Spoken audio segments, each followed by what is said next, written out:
Most beginners or casual photographers start their love of photography because it has an instant gratification to it. You push a button and suddenly you have a moment frozen in time that you can share with anyone across the world. People will like your photos on social media, they'll comment heart emojis, they'll tell you you're a great photographer. It's a rush and it's a lot of fun. You can bring your photos into an editing app and drag a couple sliders or put a filter on your photos and suddenly there's like a really cool look to your photo. The devices we carry around in our pockets are actually quite capable photography devices as well. Overall, it's fun, it's accessible, and it's highly interactive, both socially and as a hobby.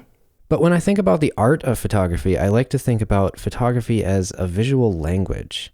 It's a form of communication combined with art, which is also a form of communication and expression itself, that allows us to communicate with people who might not even have the same spoken or written language as us. Spoken or written language can be used to communicate something as mundane as an instruction manual or weather report, or communicate something as vibrant and epic as a novel or poetry.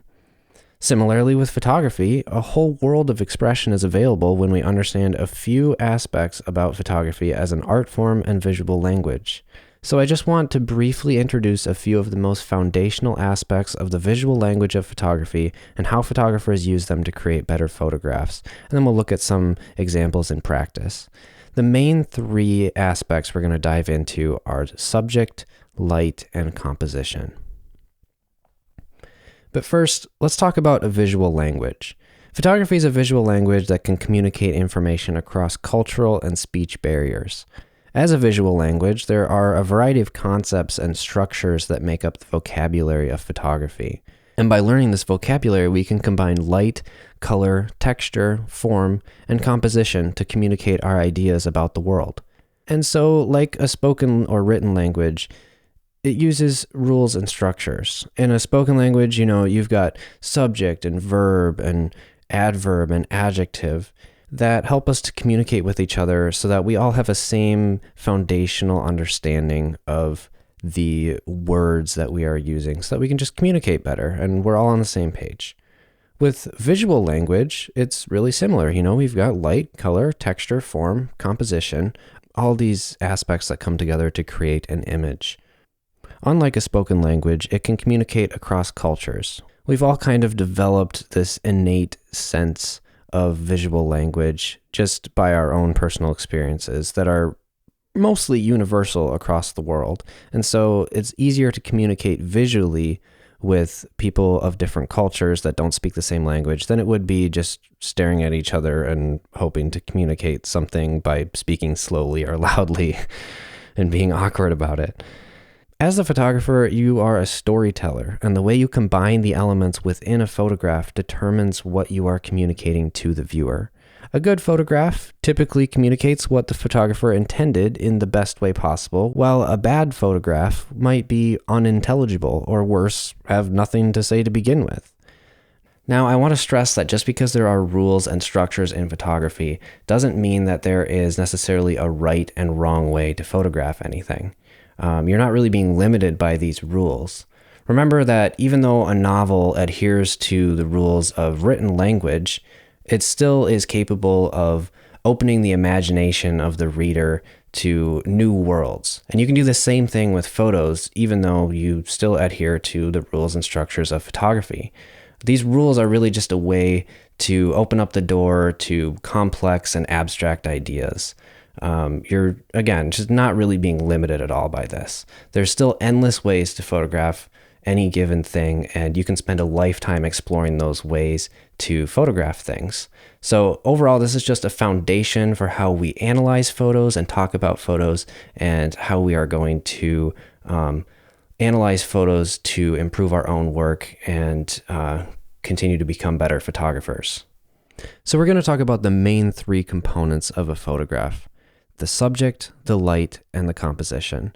These three specific elements of the visual language come together, and often these elements have some overlap and influence over each other, so it is important to understand and practice with all three. So we're going to look at these three specific elements separately, and then we're going to look at them together and see how they overlap and influence each other in some examples.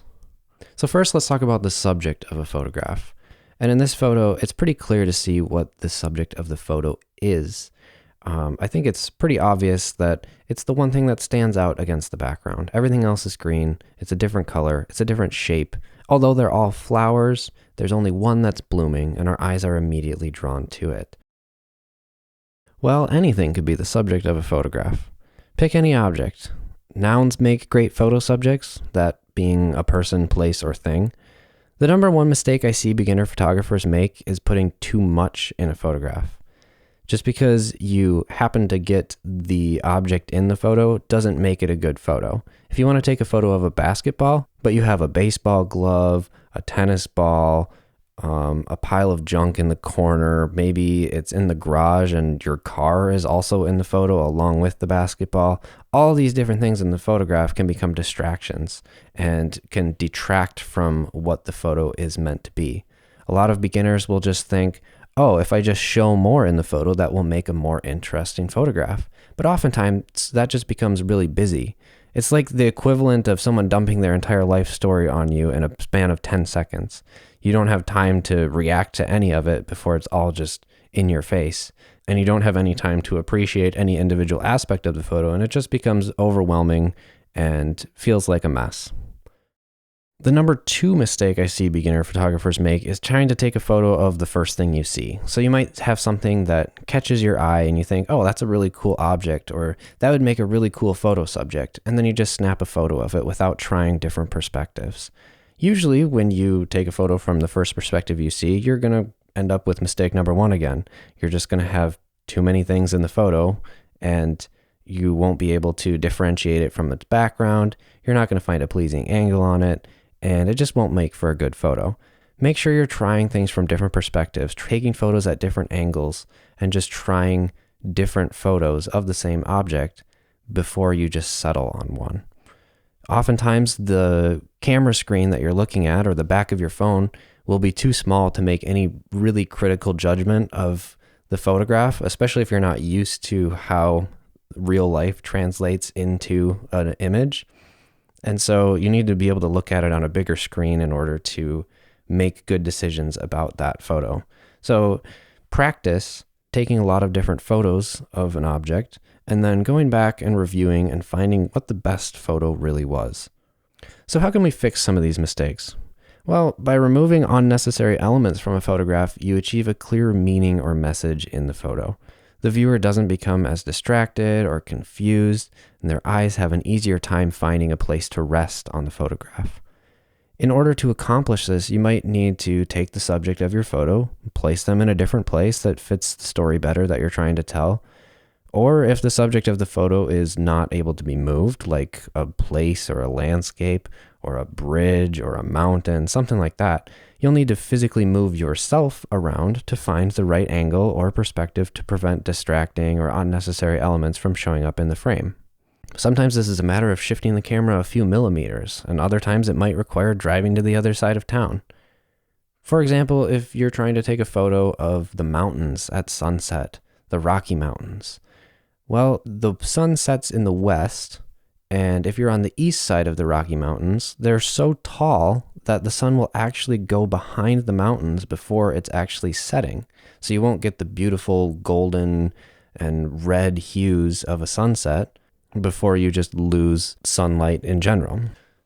So in order to get a photo of the Rocky Mountains at sunset, you either need to be up in the Rocky Mountains or on the west side of them, and then you can get the beautiful hues that way. That's a bit of an extreme example, but the angle and perspective that you're taking the photo at really plays a huge role in what the photo will look like overall. So these are just some examples of photos that have very clear subjects. I mean, there's only one thing that stands out in this frame, and that is the flower and its stalk. It's in the center of the photo. It's the first thing our eyes are drawn to, and there's nothing else to distract us from that being the main subject of the photo. In this photo, we have a clear example of the lone tree photo. It's kind of a stereotypical image where you just have a photo of a tree that stands alone in a landscape, but it makes for a nice composition and a clear subject of the photo. In this photo, it's maybe slightly more complicated. Not that it's hard to tell what the subject is, but it's not in the center of the frame. And really, what makes it stand out against the background is that it is a more vibrant color and a different shape than the rest of the kind of shapes that are going on in the image. And we'll talk more about that later as we get into composition. Finding something to photograph is often not really a problem. It's pretty easy to come up with something to photograph. But how should we photograph it?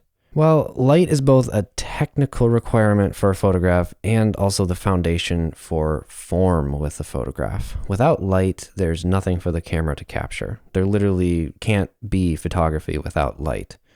There has to be enough light for the camera sensor to achieve an exposed image. I guess you could be creative and have a completely black frame and name it The Dark Side of the Moon, and that would be an artistic way to label a black photograph. But in general, you need light to have photography.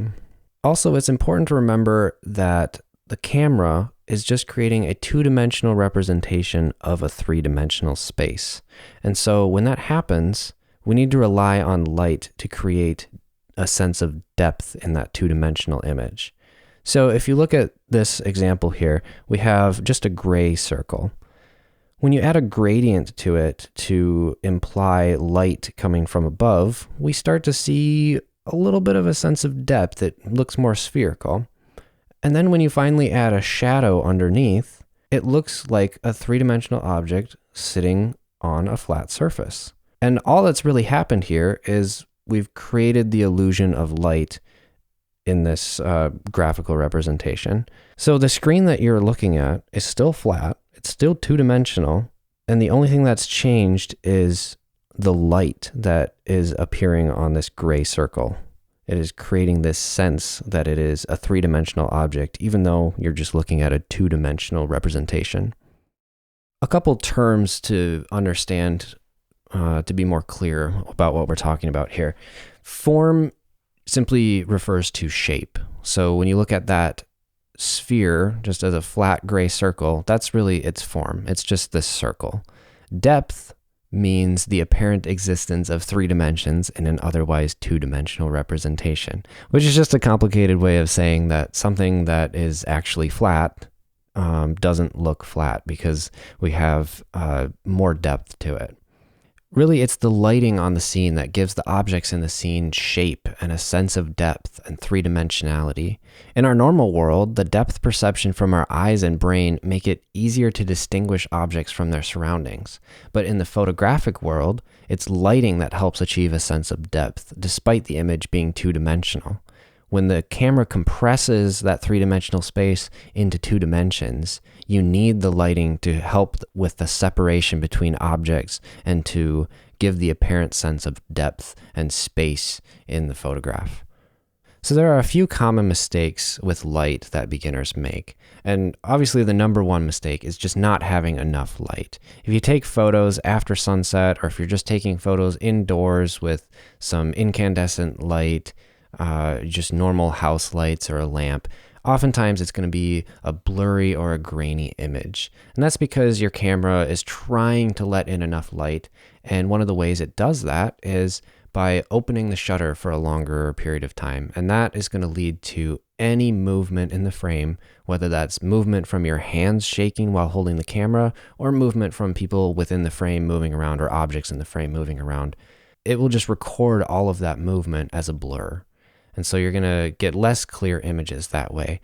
And or it will crank up the ISO setting on the camera, and that will lead to grainy images. And the ISO is really just boosting the sensitivity of the sensor in order to expose it brighter, but the end result is just going to be degradation in the image.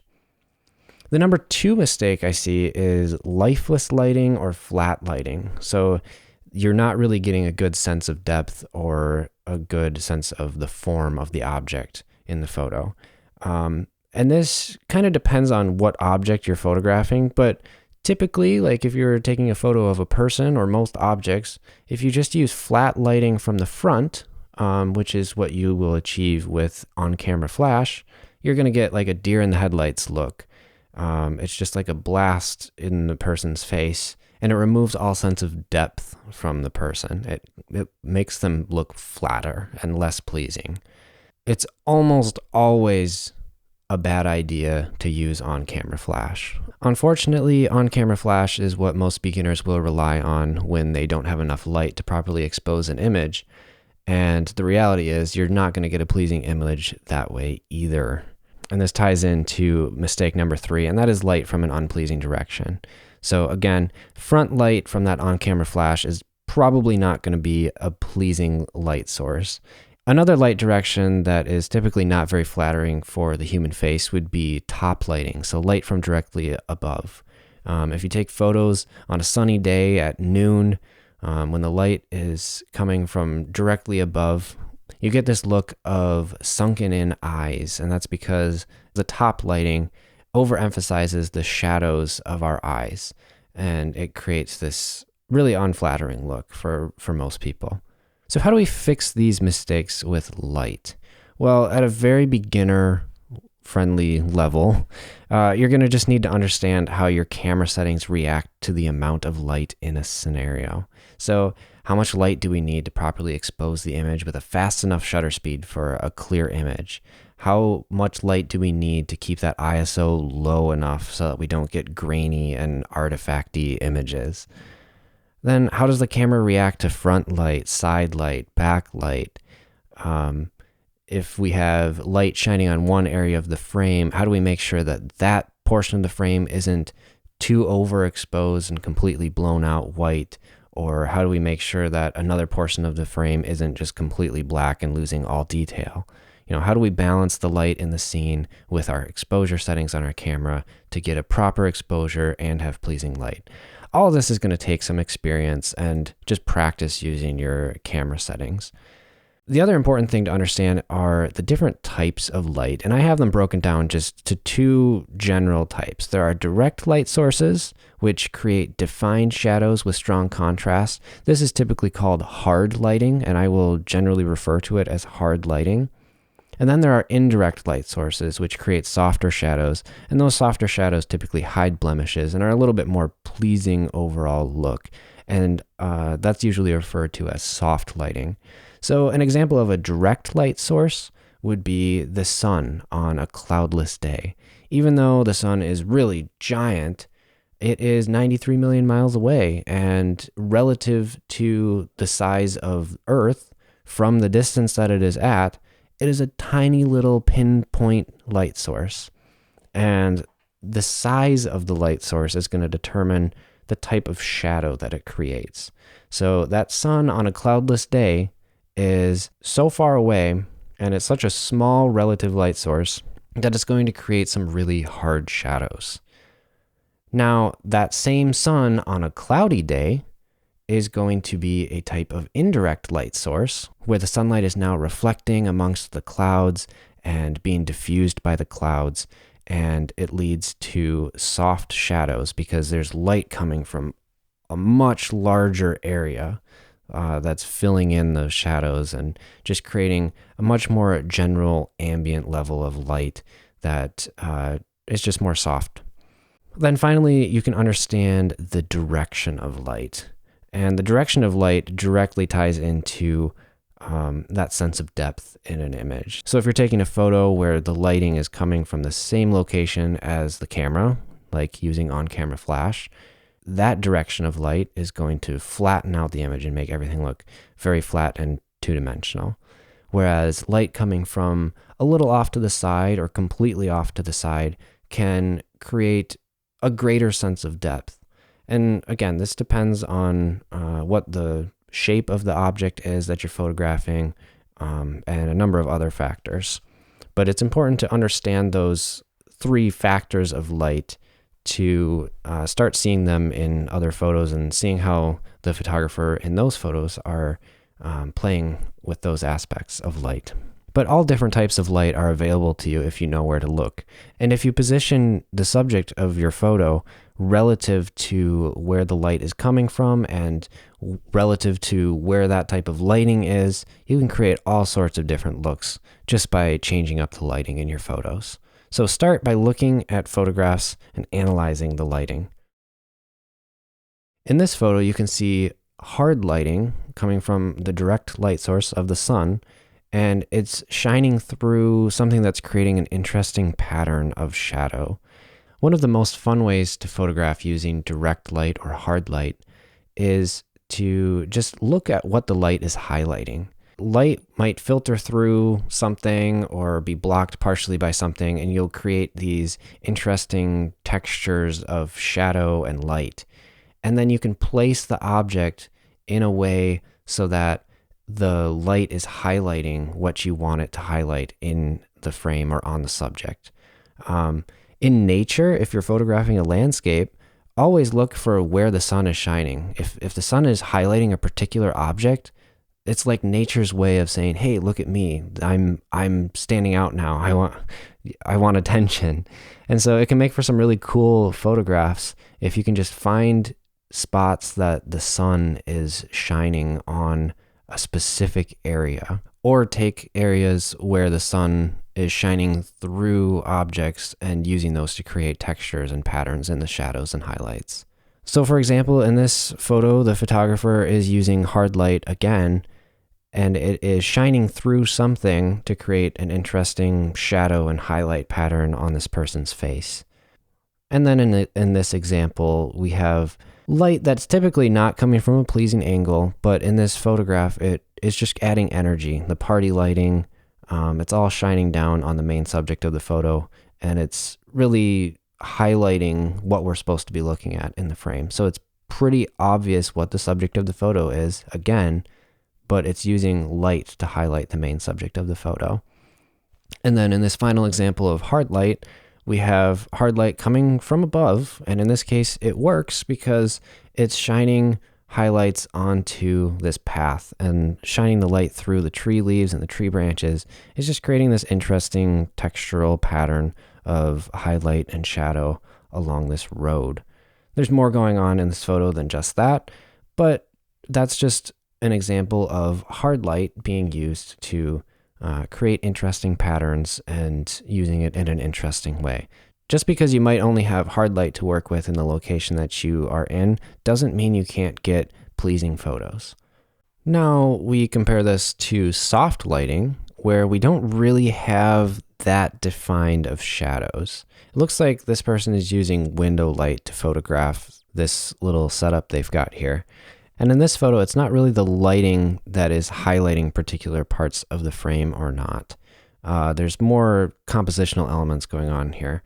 But you can still see there's a general direction of light. You can see the shadow is kind of pointing this direction on the cup, so you can tell which direction the light is coming from. But overall, the emphasis in the photo is not on these highlights and shadows with hard edges so much as it is just a general wash of light on the whole image.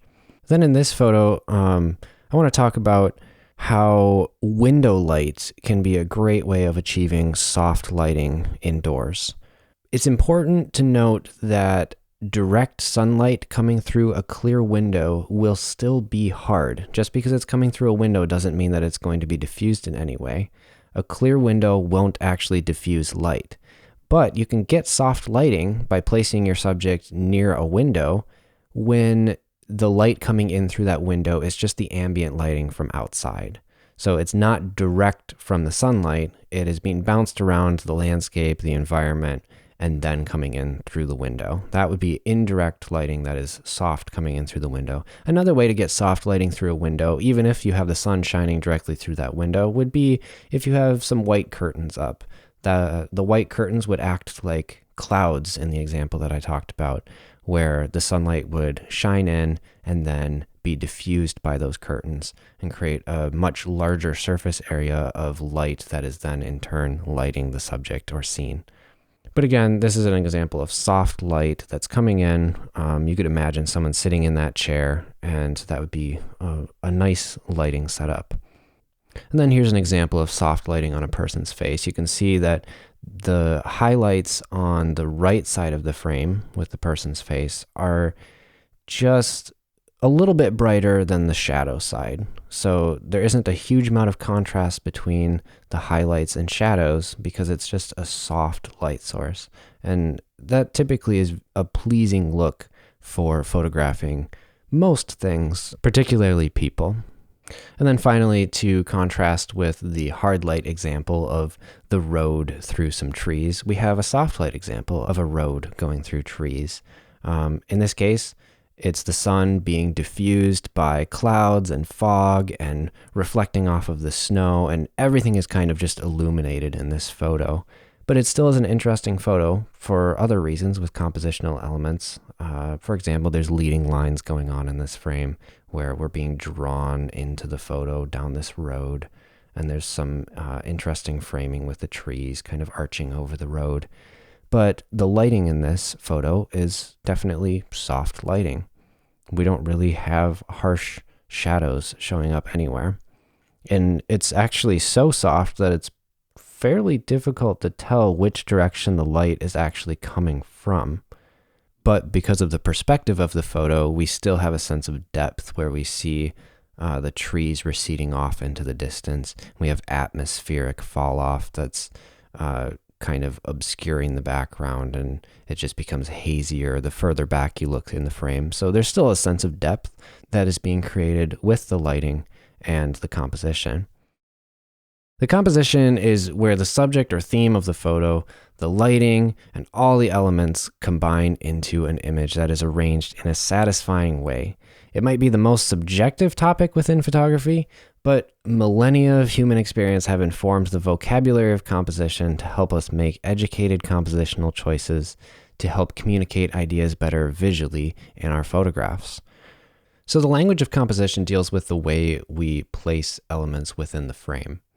But before we talk about the compositional tools or the rules of composition, I think it's important that we understand what is an element within a frame. I've been talking about elements kind of this whole time, and I want to clearly define that. I consider an element to be each visually distinct portion of the frame.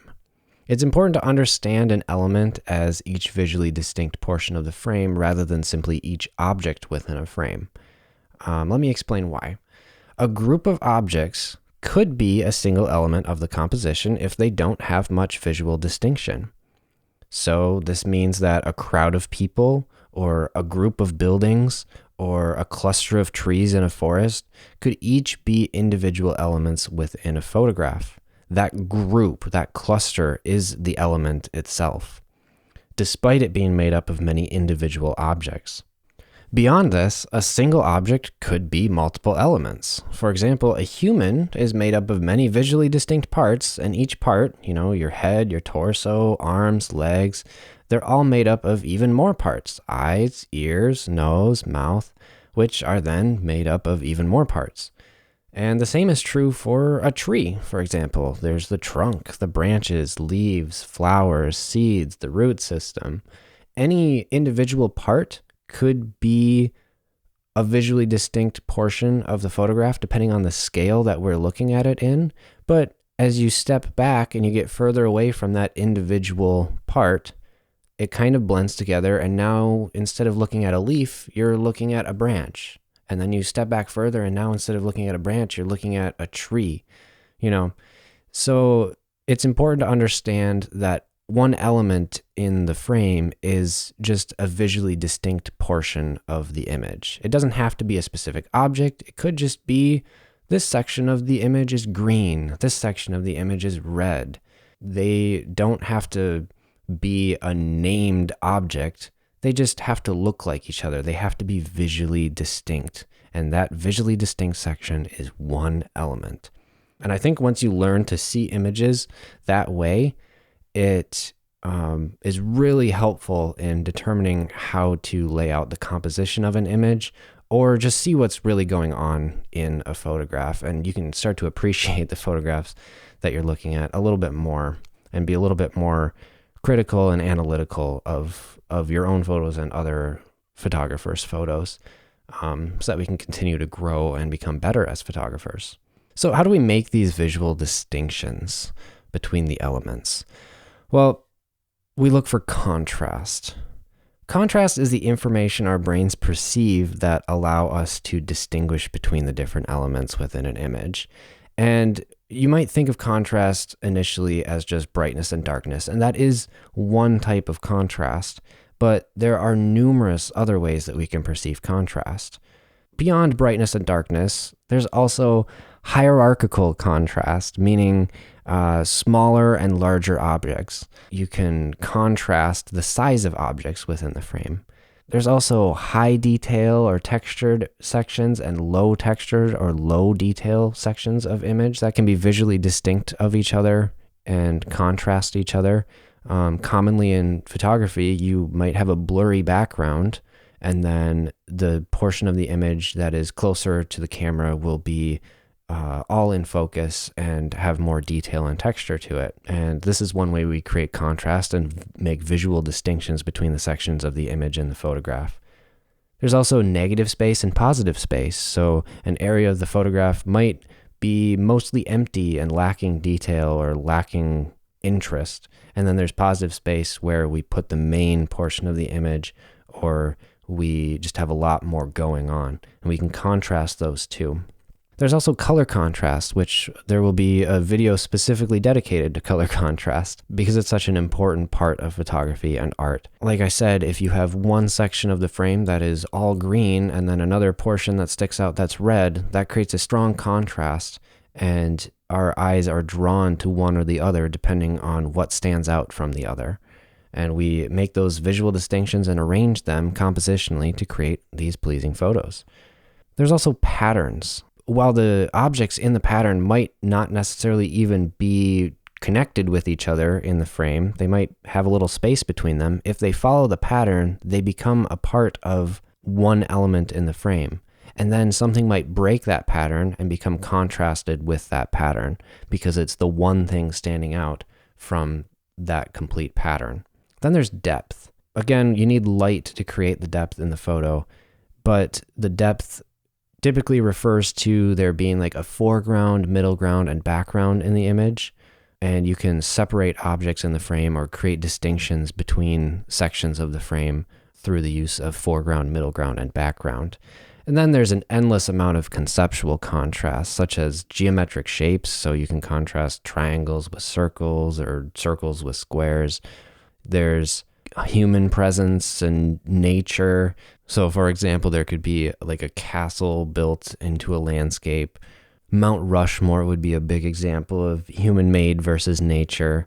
There's also young and old, or chaos and order, and many, many more conceptual contrasts. And that kind of gets into some cultural differences too. When I talk about photography as a visual language, some of those concepts will communicate across cultures, but also different cultures will have their own ideas about conceptual contrasts as well. So that can be interesting, and you can see influences of different cultures in different photographers. So now that we know how to look for visually distinct sections of the frame and visually distinct elements, how do we bring them together with composition?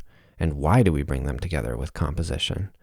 Well, composition is super important because our brains love to find meaning in an image. We're always looking for information. It's just built into us. I think it's part of our survival instinct. Our brains are constantly taking in information through our eyes and then determining meaning out of those images that we perceive.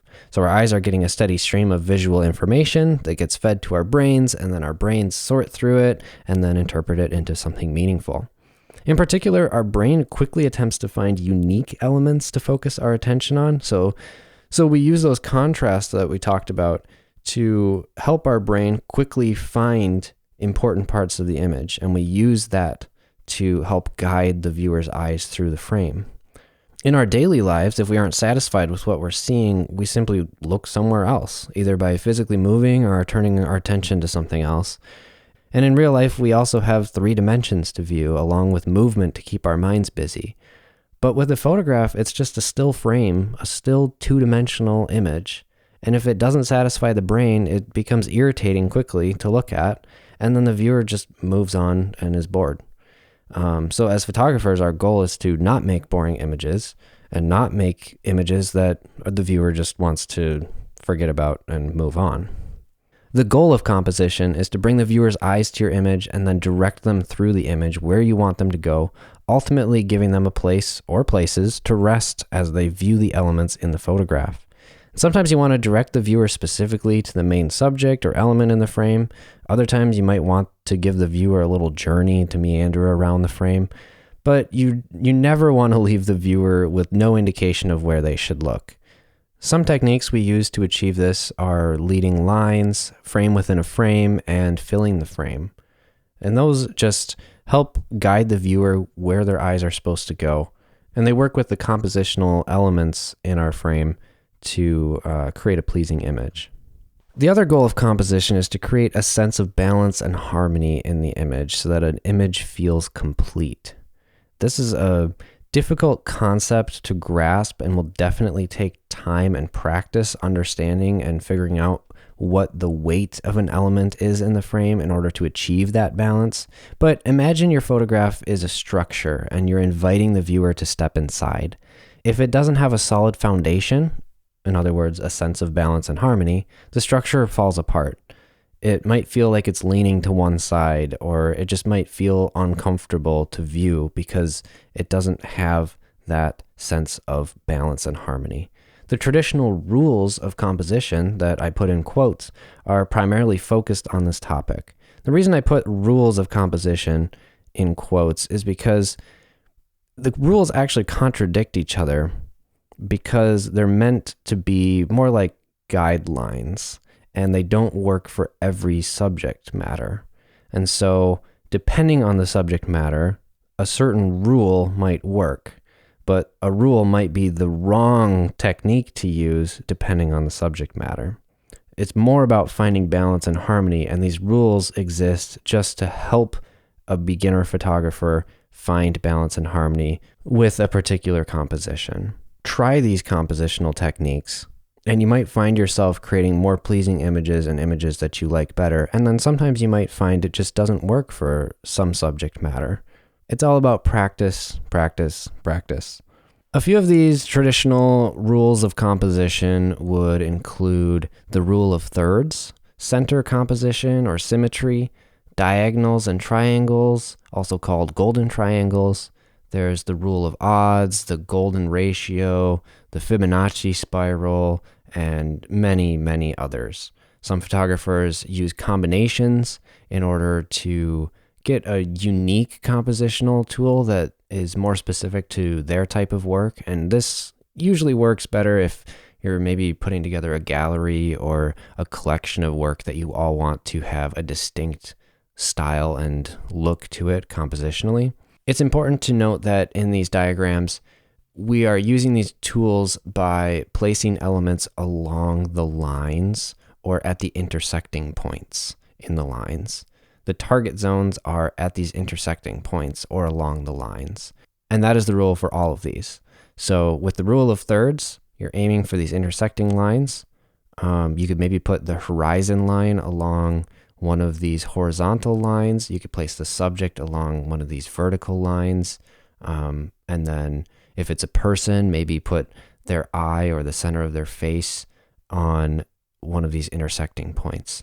The rule of thirds is a good starter tool to help beginner photographers break out of using center composition for everything. Most beginner photographers just put whatever they're photographing in the center of the frame and leave it at that.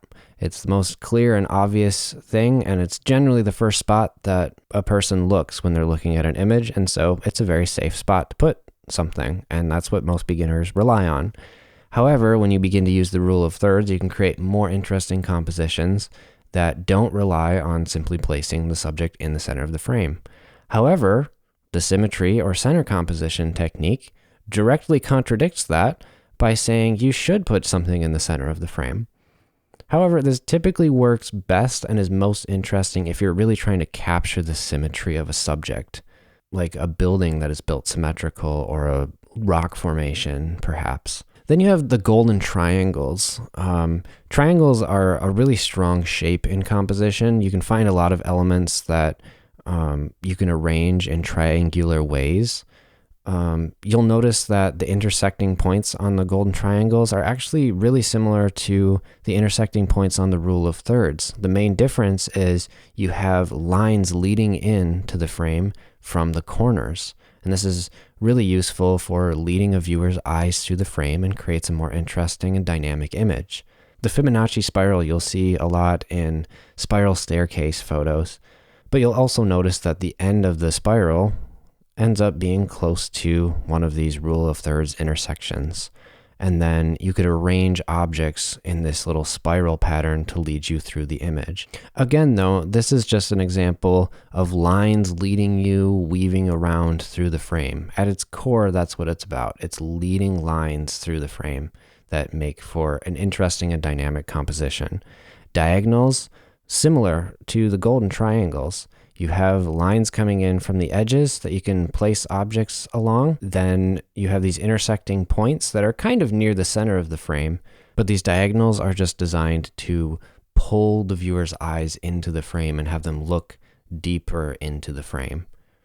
When you start combining these rules of composition, you could end up with just about any point in the frame being a spot where you could place the subject of the photo. Again, like I said, most of the time this is used for a personal type of composition that defines the style of a photographer. And they probably won't use every line or every intersecting point to place something, but will just use some of the lines that work together to create the balance and harmony that that photographer is going for in the image. But ultimately, it just comes down to balance and harmony. And this is something that is hard to fully grasp right away. It will definitely take time and practice. But a couple tips for achieving that balance and harmony would be starting by giving objects and elements space in the composition. Once you start adding space to the composition, where each visually distinct element in the photo has a little bit of room on its own that you can clearly see each visually distinct element, that will help you become more aware of how you are arranging them in the photo. Another good tip would be to keep your edges clean. So if you have an object that's near the edge of the frame, sometimes it can look like it was an accident, and usually it is an accident. You probably weren't intending to put it in the frame, because if it was important, it would be more inside the frame and there would probably be like something leading your eyes to that portion of the frame.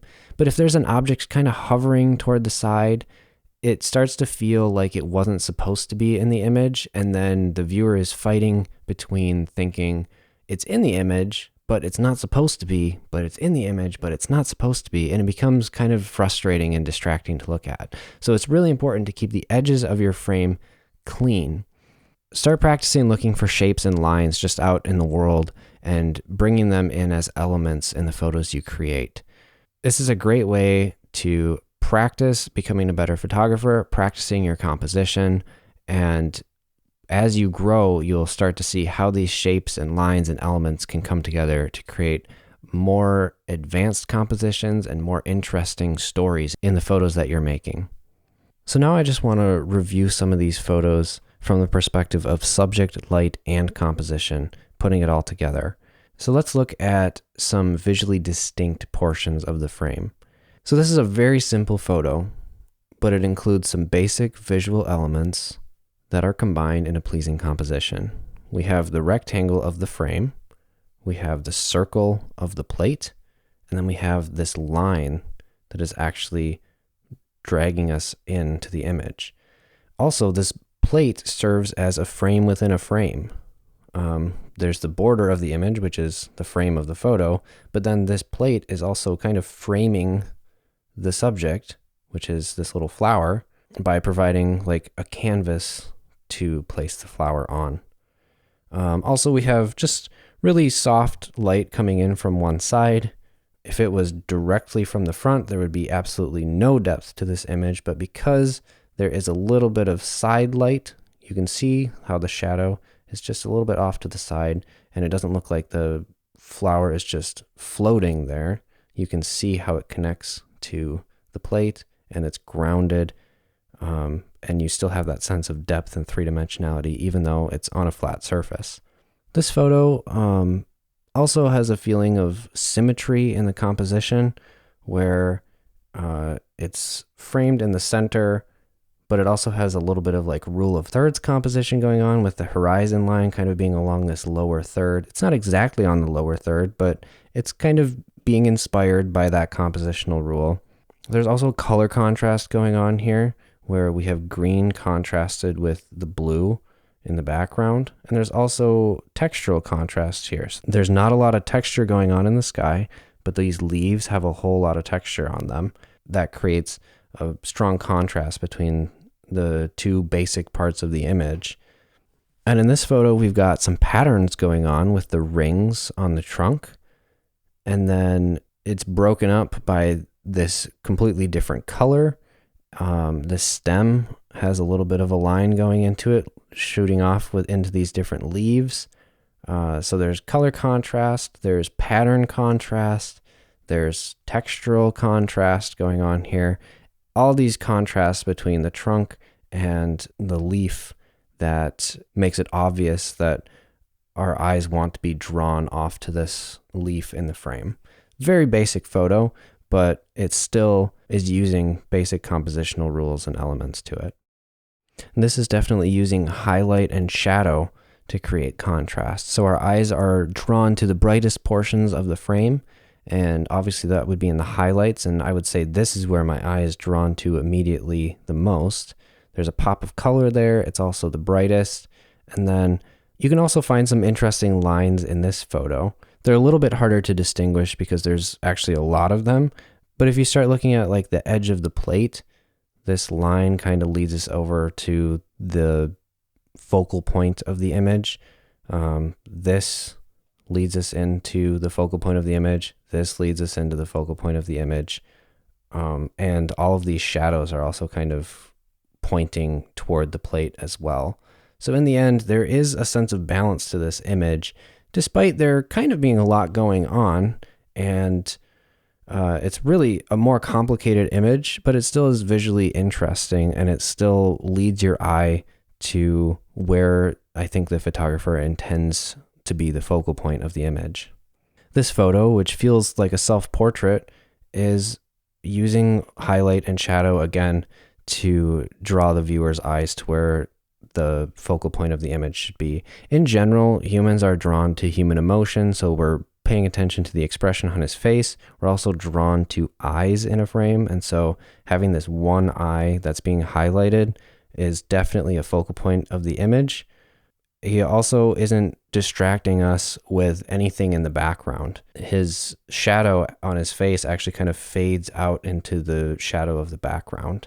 And he's really just playing with the exposure of the camera because it's such a bright highlight on his face that he can darken the background relative to how bright his face is, to the point where the camera isn't capturing any detail in the background that would be otherwise distracting in the image. So there's no texture in the background, and then we have this clear human face in the foreground. And then in these soft light examples, the elements in the frame become more contrasted by their shape and their arrangement rather than using the highlights and shadows created by the lighting. While the lighting still is used to subtly add depth to the photo because it's coming in from the side, it's very soft and not as distinctive, and the light isn't making distinct shadows that become elements in the frame themselves. So in this case, we're contrasting more with the shapes. So we have a clean line here, we have a clean line here, we have a clean line here, and we've got the square shape of the book and a line in the middle of that. Then we have the circular plate with the coffee on it. These are all just geometric shapes that are being arranged in a way that kind of draws our eyes through the image. We're just following along these lines. And in fact, there's a frame within a frame going on here where this section of the bed is framing in kind of the main portion of the image. I would also say there's a little bit of color contrast going on here. There's just a little pop of red on the edge of this book that draws our eyes probably more so to the book than anything else. But it works in tandem with the dark coffee, which contrasts with the brighter portion of the frame being the bed and the book and the plate. So there's a lot going on geometrically in this. And then in this frame, again, there's a lot of geometry going on here.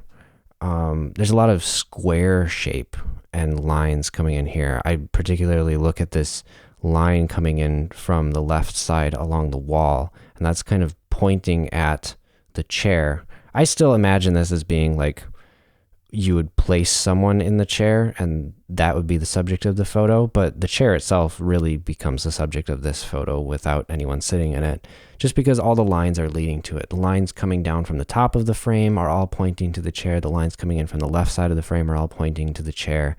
And there's also an interesting sense of balance in this image where this is kind of like a darker, denser side of the frame on the right, and then there's like a brighter, airier side of the frame on the upper left. So we've got like this lower right section balanced out with this upper left section, and all these lines going through the image that are pointing us to the chair being like the main focal point in the image. And this might be the most visually complex image in this set to end on, where we've got color contrast going on between the pink and the green. We've got light playing a role here where the brightest part of the frame is the person's face, because that's, despite it being soft lighting, it still is highlighting her face the most. And then I would say we almost have a type of spiral going on here. So my eyes are also drawn to this pink flower, but then they're drawn down the stem, around her arm, and back up to her face again. And you could go either direction with it, but it's a cool way that the shape of her pose and the objects in the frame lead your eyes back and forth around the frame. It just makes a more dynamic composition that will draw the viewer's eyes in for longer rather than just glancing at it. It makes you stop and go, what is interesting about this photo? And there really are a number of things interesting about it. You could also point out her hair color and the connection between the green background and her eyeshadow. There's numerous things going on in this photo that make it interesting and how they all tie together. But I hope you start to see how the subject, the lighting, and the composition all come together to create an interesting photograph. The photo doesn't need to be completely simple. It doesn't need to be overly complicated. These are just the tools at your disposal for creating interesting photography work. And I hope you start seeing these in the photos that you look at and start applying these techniques in your own photography work.